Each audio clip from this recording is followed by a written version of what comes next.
Hey guys, here I am again, Barry with Barry's 8-track and classic car radio repair. This time we're demonstrating an AM-FM 8-track out of a 75 Oldsmobile Cutlass Salon.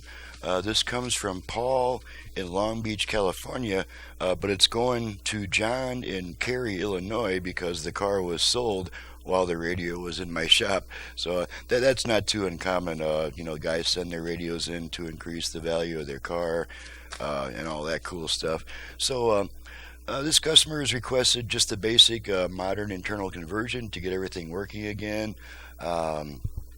It had a bad volume controller, so the only one that I had on hand had a built-in track change switch. This one already has a track change switch right here, so I just went ahead and wired them both, so you can use either this button or push in the volume control to change tracks. So let's go ahead and turn it on. I've got it set to AM at the moment to the one strong station I get, and we can demonstrate our balance and fader function. Let's go ahead and turn her on.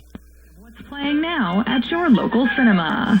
You can check showtimes and get ticket prices by calling your theater or logging on to their website. The virtual front-rear fader. KQ&A's Quick Flicks has been brought to you by Prescott Valley Disc and Spine. Fader adjust. Okay, so now the same control is adjusting. This is all being done using the tone control. Along with all the way front, all the way rear, front, rear. Okay, I'm going to center they play in this travel group. I would say I made fader set. Okay, left, right, balance. Balance adjust. Okay, all the way left, all the way right, left. We also discussed themes and quotes in the movie of Defying Expectations. Balance set. Okay, let's move over to FM, and I have all 5 presets set to stations in my area for a quick test. Pass the tape tonight, and I was woke up.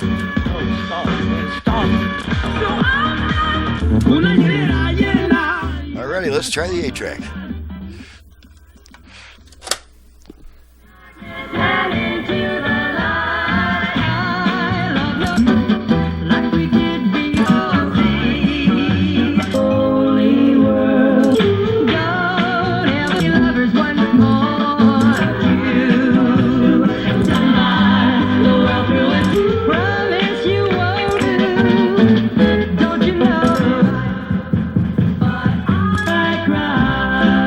Alrighty, hit the eject button, tape comes out, and radio comes back. So that takes care of that. She's all ready to go back, and I'm ready to get on to the next video after I do the paperwork on this one. I'm Barry with Barry's 8-track and classic car radio repair, and to reach me for service, please visit the website that's in the description below, and if you download and print the work order before calling me with a bunch of questions, you'll find that the work order will answer almost all, if not all of your questions, which keeps me on the bench putting out my top quality workmanship and off the phone where no work gets done. So please do download and print the work order before calling me with questions. Once you've done that, I'm very happy to talk to you. So thanks so much for watching, listening, and thank you, Paul, for your business from Long Beach, California, going to Cary, Illinois, and we'll see you guys next time.